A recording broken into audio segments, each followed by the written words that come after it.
பதினெட்டாம் வயதாண்டி பகவானே வேண்டி கற்பூர ஜோதிடனை கண்டோமையா. பதினெட்டாம் வயதாண்டி பகவானே கற்பூர ஜோதிடனை கண்டோமையா.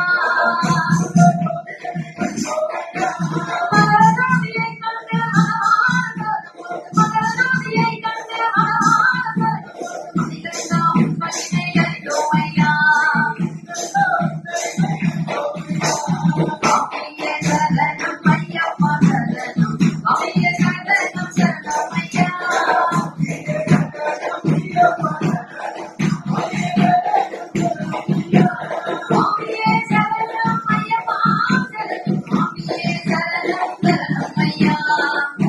சரணம் ஐயப்பா.